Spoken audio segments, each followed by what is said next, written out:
무리 중에 한 사람이 이르되 선생님 내 형을 명하여 유산을 나와 나누게 하소서 하니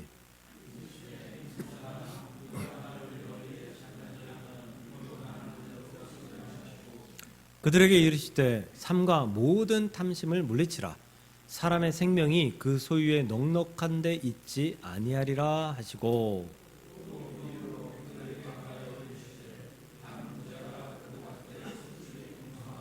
심중에 생각하여 이르되 내가 곡식 쌓아둘 곳이 없으니 어찌할까 하고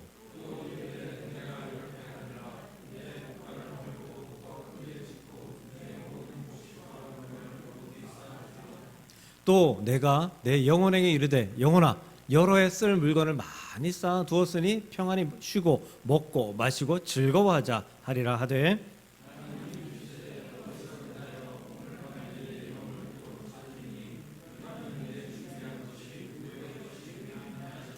21절입니다.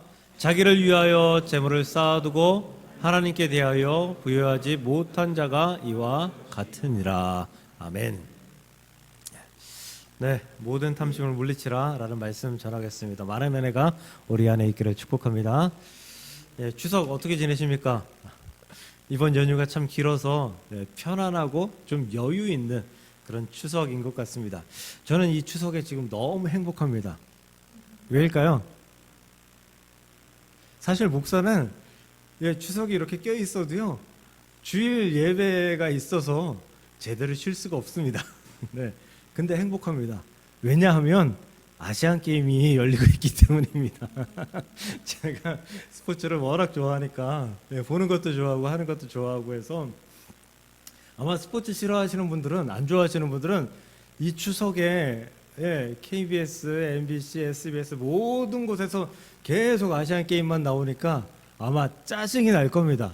영화도 한 편 나오고 재밌는 것도 나오고 그래야 되는데 나오지 않아서 좀 실망될 것 같은데 어쨌거나 저는 행복합니다. 네. 어제가 엊그제가 추석이었죠. 이제 월요일도 쉬고 화요일도 쉽니다. 원래 월요일은 내일은 쉬는 날이 아니죠. 대체 공휴일도 아닌데 임시 공휴일로 이렇게 세워졌잖아요. 저는 대체 공휴일에 불만이 많습니다. 대체 공휴일은 무슨 요일이죠? 무조건 월요일입니다. 무조건 월요일. 왜 불만이 있는지 아시겠죠? 쉬는 날이 월요일이니까. 어차피 저는 대체 공휴일이 있으나 마나 저에게는 별 상관이 없는 그래서 화요일로 쉬는 날을 옮겨볼까 생각해 봅니다. 농담이니까 괜히 걱정하는 눈빛으로 바라보지 마십시오. 추석하면 생각나는 단어가 많죠. 뭐 추수, 열매, 뭐 풍성함, 한가위, 뭐 여러 가지 있는데 그 중에서 빼놓으면 안 되는 게 감사함이죠. 감사함. 추석에 관해 많은 것이 있고 추석에 해야 될 많은 일들이 있지만 이 추석에 감사를 생각하지 않고 지나간다. 그런 사람은 아마도 1년 내내 감사에 대해서 별 생각이 없는 사람일 거다라는 생각을 해봅니다. 왜냐하면 교회 다니지 않는 사람도 추석엔 감사합니다. 그렇죠? 제사를 지내는 것도 조상들의 살핌에 대한 감사의 의미, 그런 의미로 제사를 드리는 것으로 알고 있습니다. 그런데 이 감사를 막는 아주 큰 장애물이 있습니다. 그 장애물이 뭘까요? 오늘 말씀도 읽고 뭐 그랬는데 바로 욕심입니다. 욕심. 아까 낮의 해처럼 밤의 달처럼 찬송할 때 나의 욕심이 나의 못난 자아가 언제나 커다란 짐이 된다라고 했죠. 욕심은 짐을 만듭니다. 욕심은 짐을 만들어요.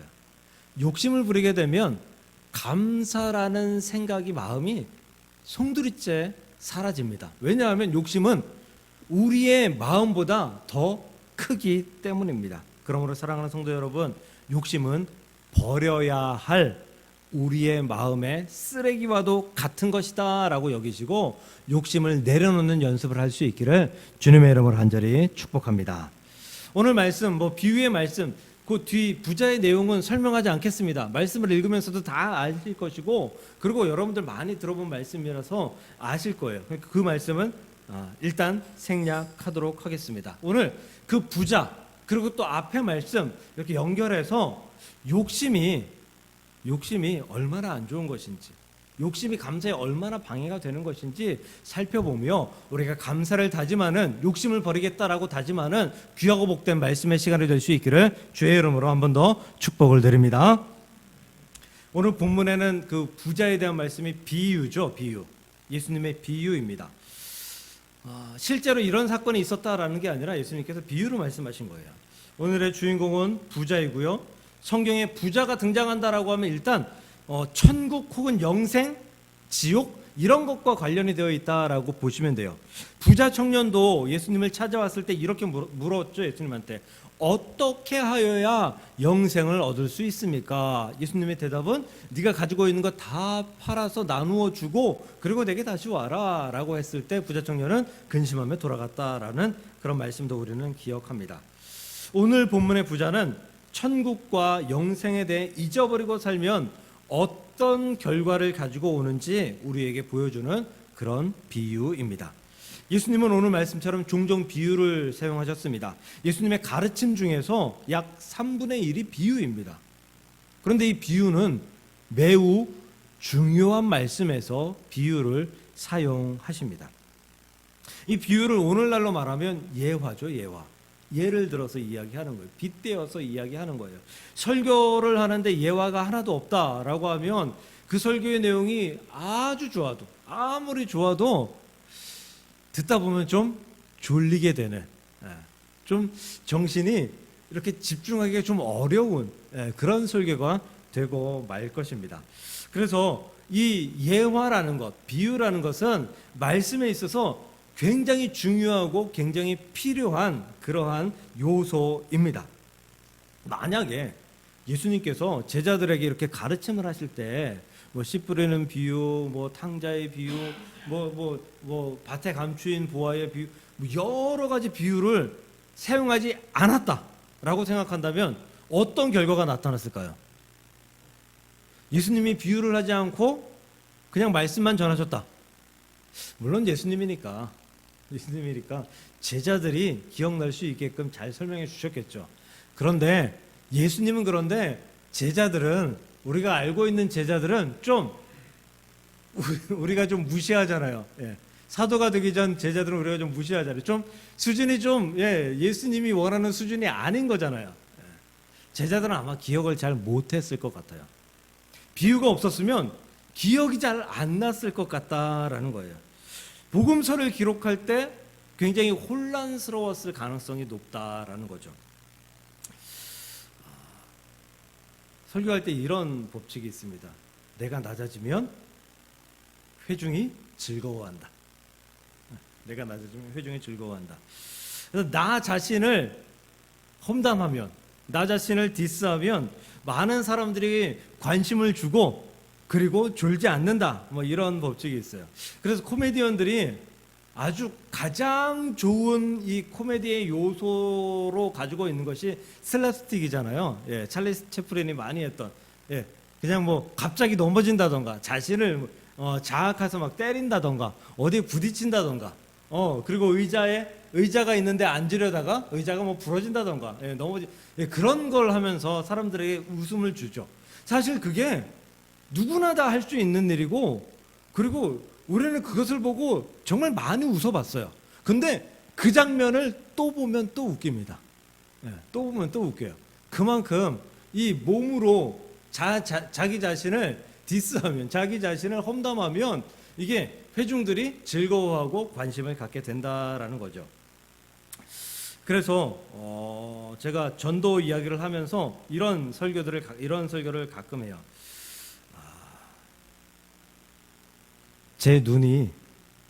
저희 아버지는 눈이 동그랗거든요. 크시거든요. 쌍꺼풀도 있으시고 부리부리하셔요. 안 믿기죠? 우리 이지연 집사님이 너무 끄떡끄떡해서 상처거든. 제가 눈이 작잖아요. 크지 않잖아요. 솔직히 얘기할게요. 매우 작잖아요. 네. 뭐, 이게 뭐 매우 작은 눈이 매력이라고 하는 사람도 있기는 한데, 그래도 이 작은 눈이 좀 이게 좀 컴플렉스이기는 합니다. 이게 안경을 벗으면 그래도 조금 나아요. 근데 안경을 쓰면 더 작아 보여요. 예.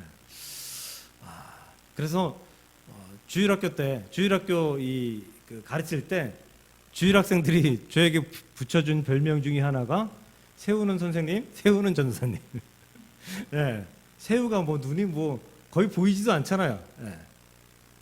지금도 보세요. 제가 눈이 작다, 새우 눈이다라고 하니까 예, 이 입가에 웃음이 있고 그리고 그 살짝 그 피식 비웃는 그런 웃음들이 나타나잖아요. 제가 이 눈 때문에 엄청난 시험 받은 적이 있거든요. 대학교 때, 대학교 3학년인가 4학년이었어요. 예, 실천신학 시험 그 수업을 듣고 시험을 봤어요. 근데 저는 수업 시간에 딴짓을 잘 안 하거든요. 시험도 잘 본 것 같았어요. 근데 F학점이 나왔어요. 시험을 잘 본 것 같은데 F학점이 나온 거예요. 그래서 교수를 쫓아갔죠. 네, 교수 방에 갔어요. 아니 교수님, 내가 수업도 거의 빠지지 않고 시험도 잘 본 것 같은데 어떻게 F학점을 줄 수 있습니까? 라고 했더니 한번 이렇게 흘끗 보신 후에 저에게 뭐라 그러셨을까요? 너 맨날 앉아서 거기서 자고 있었잖아. 안 웃으시네. 정말 그런 적이 있어요. 맨날 뒤에 앉아서 자고 있었잖아. 수업 하나도 안 듣고. 괘씸해서 준 거야. 그래서 제가 막 반박을 했죠. 저는 수업 시간에, 지금도 거짓말이 아니고 수업 시간에 저는 지금까지도 자본 적이 단 한 번도 없거든요. 저는 수업 시간에 자지 않아요. 막 했더니 교수님이 나중에는 설득을 당하셔서, 그러면 어차피 F학점 나간 거는 지금 돌이킬 수가 없으니까 다음 학기에 수강 신청만 해놓고 출석하지 않아도 A학점 줄 테니까 그렇게 하자라고 합의를 보고 다음 학기에 A학점을 받았던 그런 기억이 있습니다. 이렇게 설교하면 분위기가 좋아요. 왜냐하면 여기 앉아있는 분들이 다 이렇게 생각하거든요. 그래, 내가 좀 목사님보다 좀 낫네 뭘. 내 눈이 그래도 좀 더 낫지 뭘. 내가 좀 더 사람들은 어떻게 생각하냐 하면 목사가 잘 살고 잘 되고 행복하고 이러면은 별로 은혜를 받지 않아요. 목사가 힘들어야 돼. 아팠다가 살아나야 돼. 목사가 나보다 좀 부족해야 돼. 목사가 나보다 좀 뭔가 좀 모자라야지, 그래야지 내가 좀 은혜를 받는 그런 경향이, 우리 교회 빼고요. 그런 경향이 사람들에게 좀 있습니다. 나를 낮추면 다른 이가 그것을 보고 은혜를 받는다. 전도하는 방법 중에 하나예요. 예수님께서 그래서 비유를 말씀하신 거예요. 예화를 말씀하신 거예요. 이 비유에 대해서 말씀하시고 말씀을 정리하시면 이 제자들이 그 말씀에 대해서 나중에 까마득하게 잊어버릴지 몰라도 비유는 기억이 나거든요. 오늘 예배 끝나고 이제 집에 가시면은 이 말씀은 하나도 기억이 안 나도 제 눈이 새우 눈이었다, 제 새우 눈 때문에 F학점을 받은 적이 있다, 이 얘기는 아마 두고두고 기억할 거예요. 근데 그걸 기억하다가 우리 성도님들끼리 만나서 그 얘기를 웃으면서 이렇게 하시다가 보면, 그때 말씀이 그 말씀이었지 라면서 아마 조금씩 기억나게 될 거라는 거죠. 예수님께서 그런 기법을 사용하시면서 비유를 말씀하셨다라는 거예요. 그러니까 비유로 말씀하시는 말씀은 매우 중요한 말씀이에요. 반드시 기억나게 하기 위해서 하신 예수님의 그런 특단의 방법이었다라는 거예요. 그러므로 사랑하는 성도 여러분, 비유의 말씀이 오늘처럼 이렇게 등장하잖아요. 그러면 결코 그냥 가볍게 여기지 마시고 여러 번 읽으시고 이 비유에 대한 말씀들이 여러분의 말씀이 되고 은혜가 되고 도전이 될 수 있기를 주의 이름으로 간절히 축복합니다. 오늘 말씀을 비유로 하신 이유가 있어요. 13절입니다. 무리 중에 한 사람이 이르되 선생님, 내 형을 명하여 유산을 나와 나누게 하소서. 15절도 읽을게요. 그들에게 이르시되 삼가 모든 탐심을 물리치라. 사람의 생명이 그 소유에 넉넉한 데 있지 아니하리라 하시고. 그러니까 아마도 이 형제의 아버지가 돌아가셨나 봐요. 그리고 유산을 상속해야 되죠. 근데 유대인의 율법에는요, 그 장자는 나머지 그 형제들의 재산의 2배를 받게 되어 있어요. 네, 그게 장자의 축복이에요. 그러면 2배를 받을 수 있는 그런 엄청난 축복이 있음에도 불구하고 이 장자는 아버지의 유산을 다 독차지했나 봐요. 나쁜 놈이죠, 한마디로. 네, 다 가졌나 봐요. 작았는지 많았는지는, 재산이 많았는지는 모르겠어요. 어쨌든 다 가졌나 봐요. 그래서 예수님한테, 선생님이니까 예수님한테 찾아와가지고 예수님, 유대인의 율법대로 그렇게 나눌 수 있도록 그렇게 하라고 좀 명령 좀 해주세요. 내가 지금 속상해서 못 살겠어요 라고 하소연하는 거예요. 그런데 오늘 이 말씀이 그냥 재산을 나누게 해주세요. 그리고 그 재산을 갖기 위해서 애쓰는 사람은, 그 재산을 소유하기 위해 애쓰는 부자 같은 사람들은 천국 갈 수 없어. 이 이야기로만 이렇게 이해하시면 안 된다라는 거죠. 재산을 나누고 싶어요. 당연한 거잖아요. 당연한 권리잖아요. 부자가 되고 싶어요. 우리 모두 다 가지고 있는 소망이잖아요. 그런데 재산을 나누는 것도, 부자가 되는 것도 너희들 중요하게 생각하지 말라라고 지금 말씀하고 계신 거다라는 거예요. 빈대 4마리가, 벼룩 4마리가 소원을 빌었습니다. 하나님께서 이 빈대의 소원을 들어주셨어요. 말도 안 되죠. 첫 번째 빈대는 내가 힘이 너무 약해서 죽는 그런 내 동료들을 너무 많이 봤어요. 내가 소처럼 아주 힘센 자가 되게 해주세요. 그래서 하나님이 소로 만들어 주셨대요. 두 번째 빈대는 내가 이 바닥만 기고 사니까 높은 곳에서 살아보고 싶어요. 내가 하늘을 날게 해주세요. 새가 되게 하셨대요. 세 번째 빈대는 내가 이것저것 빠르게 다니고 싶은데 내가 도저히 너무 작아서 빠르게 다닐 수가 없어요. 그래서 골목골목 여기저기 막 다닐 수 있도록 나를 좀 도와주세요 라고 했더니 하나님께서 쥐를 만들어 주셨대요.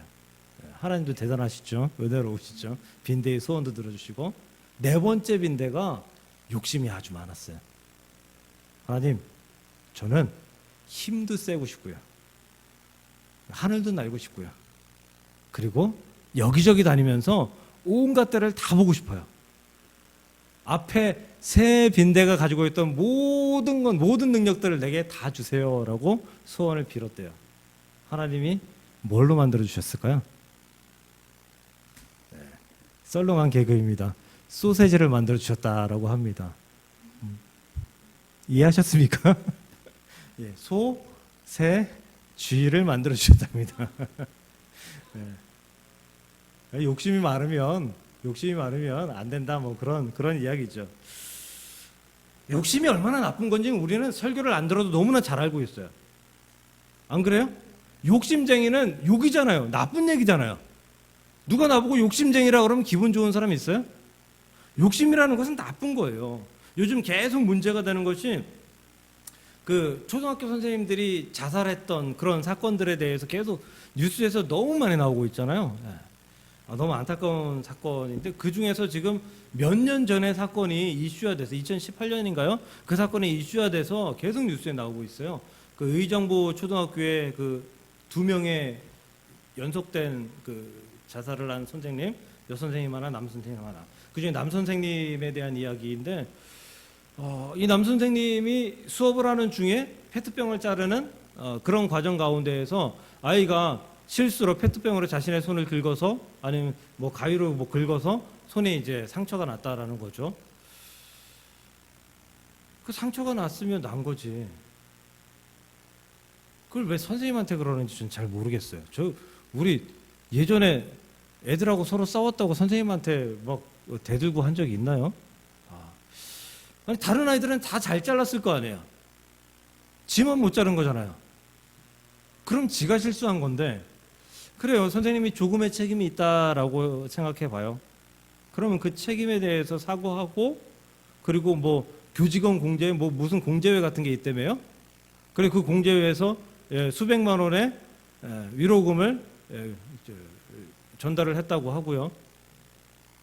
아니 손이 얼마나 다쳤길래 손가락이 잘린 것도 아니고 그러면은 놀랬을 선생님한테 찾아가서 나 이렇게 돼서 보상도 받았으니까 그냥 너무 걱정하지 마시라고 하는 게 보통 사람들의 행동 아닌가요? 근데 이 사람은 계속해서 보상을 요구했나 봐요. 그래서 이 남 선생님이 결국은 학교를 그만두게 되고 휴직을 하셨는지 아예 그만두셨는지 그만두게 되고 군에 입대를 하게 되고 근데 군에 입대해서 휴가 나올 때마다 아니면 뭐 군에 요새는 전화를 쓸 수 있으니까 또 전화로 또 했겠죠.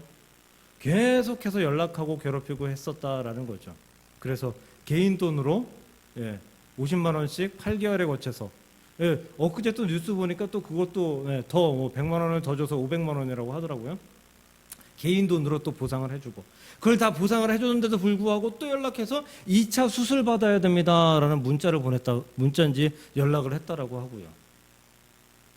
아니 애 손 다친 다음에 그 손 다친 걸로 뭐 팔자를 고쳐보겠다는 건지 이게 도대체 뭐 하는 건지 참 모르겠다라는 생각을 합니다. 그러니까 해도 너무한다. 적당히 좀 해라 라는 생각이 뉴스를 보면서 계속해서 들더라고요. 분노가 치밀어 오르더라고요. 결국은 그걸 참다 못한 이 선생님이 선택하지 말아야 될 선택을 하게 되었고 지금 그 학부모는 직장이 우리 네티즌 수사대들이 얼마나 대단합니까? 직장을 알아내서 테러하고 막 뭐 그 농협인가 어디에 뭐 계좌 빼겠다 뭐 돈 빼겠다 뭐 이래가지고 대기 발령 난 상태다라는 그런 뉴스를 봤습니다. 욕심은 사람을 망쳐요. 욕심은 사람을 망쳐요. 나를 망쳐요. 그리고 다른 이도 망쳐요. 욕심은 나 하나만 망가지지 않아요. 다른 이를 망가져요. 그 망가뜨리는 사람 중에 가장 중요한 사람, 가족을 망겨요. 가족을 망가뜨려요. 욕심은 자신을 망치고 다른 이를 망치고 또 욕심은 좋은 결과를 내지도 못해요. 욕심은 좋지 않은 문제를 데리고 오는 그런 경향성도 있어요. 오늘 본문도 욕심 때문에 벌어진 거잖아요. 아니 장자가 자신 2배 받고 나눠주면 되지 왜 그걸 나눠주지 않아서 이런 형제 간에 분란을 만들어요. 이 형제가 예수님이 그렇게 명령해가지고 다시 재산을 나누었다 손 치더라도 그 이후에 이 형제들이 왕래할까요? 저 같으면 안 할 것 같은데요. 저 같으면 안 할 것 같아요. 원수를 지내지 않으면 다행이다라는 생각을 해봅니다. 욕심이 잉태한 듯 죄를 낳고 죄가 장성하면 뭐가 돼요? 사망이 되느니라. 야고보서 1장 15절의 말씀이잖아요. 우린 너무 잘 알아요. 형이 욕심 때문에 이 형제들의 관계는 완전히 파탄난 거예요. 악한 결과를 가져온 거예요. 만약 여러분에게 이런 욕심이 생긴다면 여러분이 이 욕심을 부린 이후에 생길 악한 결과가 있다는 것을 미리 기억하고 그 욕심을 버릴 수 있기를 주의 이름으로 부탁을 드립니다. 사도 바울에게도 이런 사건이 있었잖아요. 사도 바울에게 바나바는 어떤 사람인가요? 그가 하나님의 사역을 하기 위해서 그렇게 애쓰고 힘썼는데도 불구하고 사도들이 만나주지 않고 길이 열리지 않는 그런 상황에서 자신을 사도들을 만나게 하고 사도들과 같은 위치에 있게 하고 같이 전도여행하고 정말 생명과 같은 사람이 바나바 아닌가요? 그런데 바나바하고 심히 다투고 헤어졌다라고 하죠. 누구 때문에? 생질, 조카, 마가 요한 때문에. 마가 때문에. 1차 전도여행 때 마가가 전도여행을 참지 못하고 도망간 사건 때문에 2차 전도여행에 같이 데리고 가자라고 요청했지만 사도 바울이 분노하고 심히 다투었다고 성경에 기록되어 있어요. 분노하고 바나바랑 다투고 마가는 바나바와 함께 가고 바울은 실라와 함께 갈라져가는 그런 사건이 생겼잖아요. 이후에 바나바는 순교해서 죽게 됩니다. 바울은 그 이후에 분노해서 바나바와 싸운 그 이후에 바나바를 다시는 만나지 못합니다. 바울이 후회 안 했을까요? 엄청나게 후회했을 거예요. 바울이 바나바를 사랑하지 않았었다라고 말할 수 없잖아요. 바울이 바나바를 사랑했고 엄청나게 감사한 그런 존재로 바울에게 그런 바나바가 그런 존재였다라는 거죠. 후회했을 거예요. 아파했을 거예요. 바나바가 죽었다라는 소식을 들었을 때 땅을 치며 후회하며 통곡했을 거예요. 무엇 때문에? 전도 좀 더 잘해보겠다는 욕심 때문에. 그 전도 여행 때문에 욕심이 생겼고 그 욕심이 사도 바울의 눈을 가려버렸습니다. 그 욕심 때문에 사도 바울은 바나바를 보지 못하게 되었고 바나바와 화해하지 못하는 안타까운 사연을 가지고 그리고 살게 되었다라는 것입니다. 사랑하는 성도 여러분, 욕심에 여러분의 마음을 주지 마십시오. 욕심에 여러분의 마음을 주기 시작하면 감사는커녕 여러분의 삶에 악한 결과가 다가온다라는 사실을 기억하고 욕심과는 거리를 점점 멀리할 수 있는 저와 여러분들 될 수 있기를 주의 이름으로 축복합니다. 마지막입니다. 오늘 가장 중요한 말씀이 15절이에요. 그들에게 이르시되 삼가 모든 탐심을 물리치라 사람의 생명이 그 소유에 넉넉한 데 있지 아니하리라 하시고, 이게 무슨 말씀일까요? 신명기 23장 19절도 한번 볼게요. 내가 형제에게 꾸어주거든 이자를 받지 말지니 곧 돈의 이자, 식물의 이자, 이겨낼 이자를 낼 만한 모든 것에 이자를 받지 말 것이니라. 예수님이 지금 야 너네 형 잘못됐네 그러면서 부자의 비유를 이야기하신 게 아니에요. 너네 형 율법대로, 유대인의 율법대로 행하지 않은 거 그거 잘못된 거야 라고 이야기하면서 부자가 이런 마음을 가지고 곡식을 자신의 곳간에 쌓아주고 나눠주지 않으면 결국은 영을 준비하지 못하는, 천국을 준비하지 못하는 자가 돼, 이런 말씀을 하신 게 아니다라는 거예요. 무슨 말씀이냐면 너네 형도 잘못됐어. 근데 너도 잘못됐어. 재산을 나누지 않은 너네 형도 잘못됐어. 근데 재산 때문에 분노하고 있는 너도 잘못됐어 라고 말하고 있는 거예요. 재산의 마음을 쓰는, 재물의 마음을 쓰는 것 자체가 잘못됐다라고 말씀하시는 거죠. 부자의 비유는 뭐예요? 그 마음이 재물에게 다 쏟아져 버린 거예요. 영에 그 마음을 쏟아야 되는데 재물에 다 쏟아버리니까 영을 준비할 마음이 없는 거예요. 예수님 말씀하셨죠. 사람이 하나님과 물질을 동시에 섬길 수 없다. 재물에 마음을 쏟으면 결국 영적인 것에 마음을 쏟을 수 없다라는 거예요. 그러니까 너네 형도 회개해야 되지만 너도 회개해야 돼. 너 그 재산을 받건 못 받건 상관없이 그 재산을 향한 마음을 버려야 돼라고 말씀하고 있다는 것입니다. 오늘 말씀을 통해 영의 것을 위해 육의 것을 버릴 수 있는 그런 마음을 가질 수 있는 저와 여러분들이 될 수 있기를 소망합니다. 천국과 구원을 잃지 않기 위해 사망의 길로 가는 그 길을 잘라버릴 수 있는 저와 여러분들 될 수 있기를 소망합니다.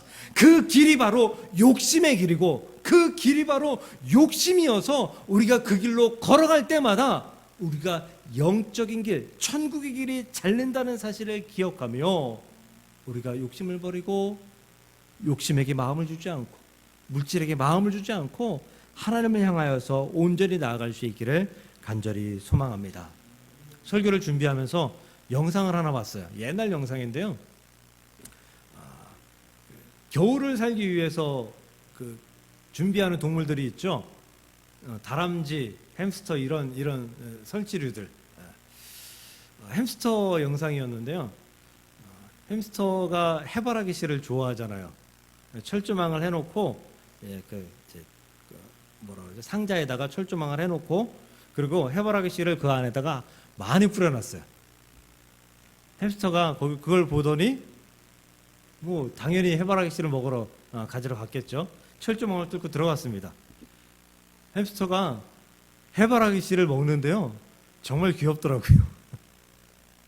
볼이 이만해요. 몸집보다 더 커요. 몸집보다. 그 해바라기 씨를 입에다가 다 넣고 그리고 철조망을 다시 나오려고 하는데 나올 수가 없는 거죠. 못 나와요. 원숭이는 그 바나나 잡았다가 그걸 안 놔가지고 결국은 잡힌대잖아요. 햄스터가 이게 못 나오니까 한참을 고민하더라고요. 그러더니 구석으로 가요. 그리고 입에 있는 해바라기 씨를 뱉어내기 시작합니다. 그리고 조금만 입에 넣고 철조망을 통과해서 나와요. 똑똑하대요. 그래서 자기가 욕심 버리면 죽는다는 걸 안 거예요. 욕심 버리면 여기 갇힌다는 걸 안 거예요. 욕심을 가지고 있으면. 이 미물도 욕심이 자기에게 끼치는 영향을 알고 욕심을 버립니다. 하물며 하나님의 사람인 우리가 하나님께서 그렇게 멀리하라 라고 말씀하시는 그 욕심을 곁에 두지 말고 버리고 또 버리는, 비우는 연습을 하는, 그리고 결국은 하나님의 길을 가고 천국의 길을 가고 영의 길을 가고 승리의 길을 갈 수 있는 저와 여러분들이 될 수 있기를 주님의 이름으로 간절히 축복합니다. 기도하겠습니다. 하나님, 욕심을 버리려고 하는데 자꾸만 생깁니다. 갖고 싶고 또 가지면 놓기 싫고 더 큰 걸 갖고 싶고 더 좋은 걸 갖고 싶고 가져도 또 갖고 싶고 내가 가진 것을 움켜잡아 놓지 않으려고 하고 우리는 이런 유혹 속에서 매일매일 살아갑니다. 하나님, 그 유혹을 물리칠 수 있는 영의 욕심이 우리 안에 있을 수 있도록 주께서 역사하여 주시옵소서. 영적인 것을 바라보고 물질적인 것을, 육체적인 것을 멀리할 수 있는 우리 모두가 될 수 있도록 주님 도와주옵시고, 잘하지 못할 때마다 하나님을 붙잡고 하나님께 기도하고 또 하나님의 이끌리심을 받는 귀하고 복된 자들이 될 수 있도록 인도하여 주시옵소서.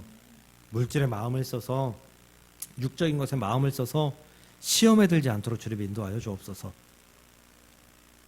나의 욕심이 나의 못난 자가 내게 짐을 만들지 않도록 주님 역사하여 주옵시고, 그 욕심 때문에 실족하지 않도록, 그 욕심 때문에 낙심하지 않도록, 그 욕심 때문에 눈물을 흘리지 않도록 주여 우리를 주관하고 또 주관하여 주시옵소서.